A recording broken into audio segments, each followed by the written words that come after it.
Bonjour, nous sommes lundi 16 mars. Je tourne cette vidéo après la précédente, celle de la semaine dernière donc.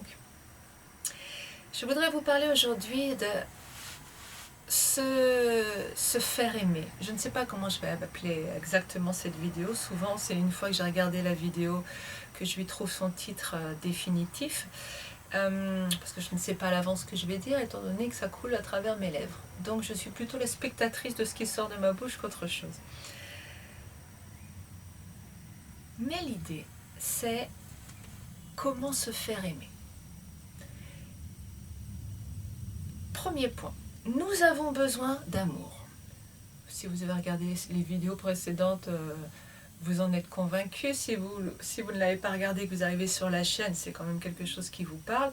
Oui, nous avons besoin d'amour, mais nous avons besoin d'amour, ce n'est pas juste poétique, c'est énergétique. Nous avons besoin de l'énergie, d'énergie pour vivre, et l'énergie la plus puissante, la plus pure, c'est l'énergie d'amour inconditionnel. Mais comme nous ne savons pas où attraper l'énergie d'amour inconditionnel, sauf si vous connaissez des personnes saintes autour de vous que vous pouvez, quand je dis sainte, ce n'est pas religieux, hein. Je n'ai pas de religion. Mais quand je dis sainte, voilà, c'est quelqu'un qui vibratoirement est très élevé et dans l'amour inconditionnel. Si vous connaissez des gens comme ça, vous allez récupérer de l'amour et une magnifique énergie à leur contact. Mais malheureusement, ils sont très peu sur cette terre. Et donc, comment trouver de l'énergie? Vous allez chercher de l'énergie d'amour conditionnel, puisque vous n'avez pas l'inconditionnel. Nous passons notre temps à chercher l'énergie de moins bonne qualité.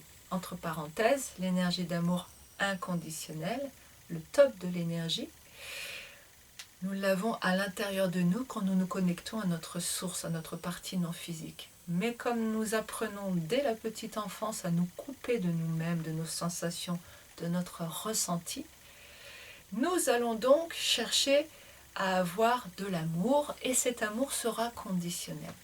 Nos parents nous aiment si on est sage, si on travaille bien, si on se conduit correctement, si on est des gens bien, bref, si nous respectons un certain modèle. Comment se faire aimer? Eh bien, je viens de le dire, en respectant un certain modèle. Oui. Parce que nous avons appris que si nous faisions bien, nous étions récompensés. Récompensés par de l'énergie. Approbation, amour, reconnaissance, validation, tout ce que vous voulez. Je ne vais pas revenir sur tous les mécanismes, y compris surtout le mécanisme de valeur. C'était juste une petite présentation pour vous parler en fait de tous ces mécanismes que nous mettons en place pour obtenir l'amour des autres. Les mécanismes d'acquisition de l'énergie, c'est comme ça que ça s'appelle. James Redfield en parle dans La prophétie des Andes et tous les livres qui suivent.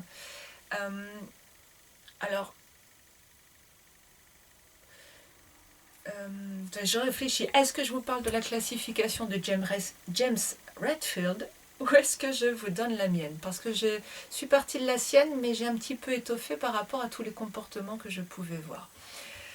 Avant de vous expliquer et de vous nommer chacun des comportements, c'est-à-dire des mécanismes que nous utilisons, je voudrais quand même préciser deux choses. La première, c'est que comment nous nous faisons aimer, ça veut dire quoi? Ça veut dire, en réalité, comment nous prenons de l'énergie aux autres.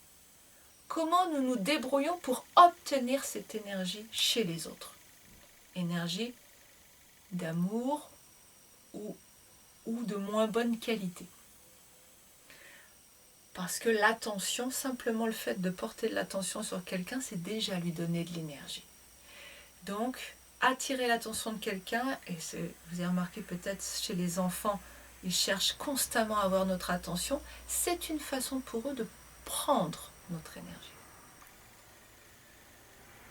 La deuxième chose, je parle des enfants, c'est que, c'est un vaste sujet, hein, c'est que tous nos mécanismes d'acquisition de l'énergie que nous utilisons adultes ont été forgés et conditionnés pendant l'enfance. En fait, nous fonctionnons maintenant en tant qu'adultes avec les systèmes qui ont fonctionné dans notre enfance. Je prends un exemple personnel. Je vous parle souvent de moi parce que c'est quand même la personne que je connais le mieux et c'est important dans un souci d'honnêteté et dans un souci de clarté de la transmission que ça parte du vécu. Enfin, ça me paraît important. Quand j'étais petite, mes parents, mon père était absent, ma mère était constamment occupée à faire plein de choses dans la maison. Ils n'arrêtaient pas. Et quand elle s'arrêtait, c'était la télé. Donc en fait, il n'y avait pas de temps d'échange avec moi, ou très très peu, en tout cas pas assez pour les besoins que j'avais en énergie, en amour, en reconnaissance, en approbation, tout ce que vous voulez. Ce sont des différents noms pour une énergie de moins en moins bonne qualité. Et donc, comment je faisais? Eh bien, je dépensais beaucoup d'énergie pour obtenir de l'attention. Donc, une fois adulte, je fais beaucoup de choses pour montrer que j'existe. C'est un mécanisme que j'ai gardé de l'enfance. Deuxième mécanisme qui me permet d'obtenir quelque chose de l'énergie de la part de mes parents, c'était faire rire. J'étais la plus jeune, j'étais dans une famille vraiment beaucoup plus jeune que le reste de la fratrie et par rapport à l'ensemble de la famille. Donc, il a fallu que je grandisse vite et que je trouve des choses intelligentes et intéressantes et rigolotes surtout à dire. Pas à faire le clown, parce qu'il y avait un tel écart d'âge que ça n'était pas intéressant, il fallait que ce soit spirituel. Et donc à l'âge adulte, je me retrouve avec ces mêmes mécanismes qui est que il faut que je sorte très régulièrement dans les discussions des phrases, des petites des deadlines, quelque chose comme ça, je ne sais plus comment ça s'appelle dans les sketchs, mais voilà, des remarques drôles qui vont attirer les rires, qui vont attirer une énergie positive vers moi. Et ça, c'est mon fonctionnement que j'ai depuis l'enfance. Il y en a sûrement d'autres, mais bon, je ne suis pas là pour faire une psychanalyse non plus. Juste pour que vous voyez qu'il y a peut-être des points communs. Alors, les mécanismes. Comment je peux attirer de l'énergie? Donc, ces mécanismes sont classifiés, je les ai classifiés selon le degré d'emprise que l'on va mettre sur l'autre. C'est-à-dire, l'énergie, si j'ai vraiment besoin d'énergie, je peux la prendre chez l'autre par la force.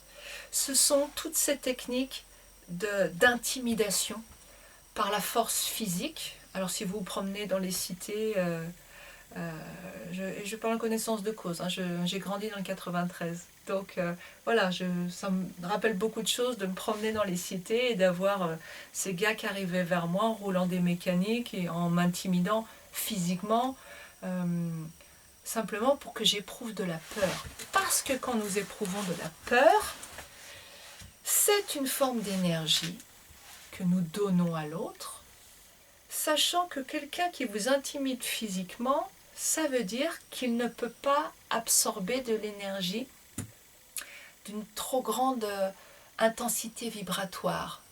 Si vous voulez, pour vous donner un exemple dans les couleurs, on va dire il peut manger de l'énergie qui est très sombre. Toutes les couleurs, mais très sombres. Par contre, si vous lui donnez quelque chose dans les clairs, c'est pas possible. Il ne peut pas l'assimiler. Donc lui, il ne fonctionne qu'avec la violence, qu'elle soit verbale, qu'elle soit physique, qu'elle soit... Donc on a tous les pervers, on a tous les gens qui sont dans la cruauté mentale, tous les gens qui sont dans la violence physique, etc. Ces gens vont prendre l'énergie directement, une énergie de basse qualité. Ils ne cherchent pas l'amour parce qu'ils ne pourraient pas le supporter. Ils sont généralement dominés par leur négatif à eux, ce qui explique pourquoi ils en sont là. Et donc, ils viennent chercher l'énergie qu'ils peuvent assimiler. Ok. Ensuite, on a on aurait quelque chose de l'ordre. Alors, je simplifie parce que, entre parenthèses, j'ai écrit un livre que vous pouvez obtenir gratuitement, mais pas sous forme... ah mon Dieu, j'arrive pas à le dire. Pas sous forme écrite, pas sous forme d'un livre, il est en format PDF. Donc, si vous m'envoyez un mail ou un message en commentaire en me demandant, avec votre adresse mail, de vous renvoyer le livre, je vous l'envoie gratuitement avec plaisir. Dans le livre, il y a une classification bien expliquée, bien claire, avec des tableaux. Là, je vous fais les grandes lignes, sinon ça prendrait aussi trop de temps. Mais donc, on a cette partie-là. Ensuite, on a quelque chose qui est un petit peu plus gentil dans la façon d'obtenir l'énergie. On est moins actif, on est plus dans quelque chose où on a envie que l'autre nous donne de l'énergie. La séduction. On est plus dans le plaire, la séduction, la gentillesse, le sauveur, on aide les gens, tous ces comportements-là où on est dans « je mérite d'être aimé », chose que l'on a apprise pour récupérer de l'énergie. Je mérite d'être aimé, j'ai un comportement où je suis à peu près sûre, parce que c'est ce que l'on m'a appris culturellement, hein, c'est pas forcément la réalité, et dans d'autres cultures ça ne marchera pas. En tout cas, j'ai appris que j'allais recevoir de l'amour. Donc, j'incite l'autre à me donner de l'amour. Troisième grand type de comportement, les comportements d'acquisition d'énergie où je vais pomper littéralement l'autre. Et alors là je sais vraiment de quoi je parle parce que j'ai aussi été vraiment comme ça, c'est se soucier de l'autre, de ses enfants en particulier, ça marche beaucoup avec les enfants, ça, cette emprise maternelle, parce que je suis une femme, mais paternelle ça marche aussi, hein. Cette emprise de se soucier de l'autre, de vouloir qu'il soit heureux, de se mêler de sa vie, de vouloir le guider dans la vie, lui éviter de souffrir, etc. On est dans de l'emprise qui fait que on est présent dans la vie de l'autre. Vous voyez ce que je veux dire? Comme une énorme censure. On n'en a pas conscience, hein. Ça part d'un sentiment de je l'aime, mais c'est un amour étouffant, un amour en prise, qui en réalité sert à ce que votre enfant, ou votre conjoint, ou votre frère, ou votre ami, n'importe qui, fasse attention à vous tout le temps. Ça va de ce genre d'amour à la personne suicidaire tout le temps, dépressif, qui va constamment... Mais vous savez, pas le dépressif qui se suicide vraiment. C'est celui qui va toujours pas bien et qui constamment a besoin des autres. Qui met forcément l'autre en position de lui sauver la vie ou quelque chose comme ça. Qui fait que l'autre n'ose pas. J'ai connu quelqu'un qui n'aimait plus sa femme et qui avait essayé de quitter sa femme parce que voilà, l'amour n'était plus là, c'était terminé entre eux et la femme menaçait de se suicider. Et donc, il était resté avec elle dans cette relation où elle était, dès que ça n'allait pas, elle était mourante, elle allait partir, mourir. Et donc, lui, pour éviter la responsabilité, restait dans cette relation totalement malsaine, hein, de vampirisme de la part de sa femme. Donc on a voilà, cette idée de je pompe l'énergie de l'autre. Les gens critiques sont aussi dans ce type d'énergie, mais qui sont, à la limite, les gens critiques sont plutôt dans le premier type d'énergie, celui où on prend de force, parce qu'on est dans une forme d'intimidation dans la critique, on est dans la dévalorisation de l'autre. Alors après,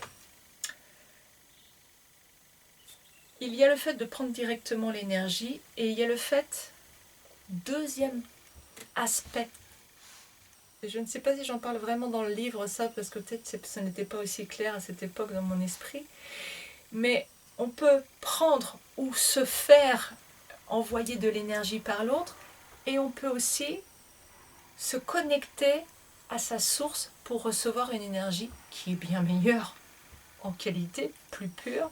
Mais pour cela, nous devons, par rapport à notre éducation, considérer que nous avons de la valeur. Nous devons nous estimer. En clair, nous devons être fiers de nous. Et nous nous servons, dans ce cas-là, des autres pour nous rendre fiers de nous.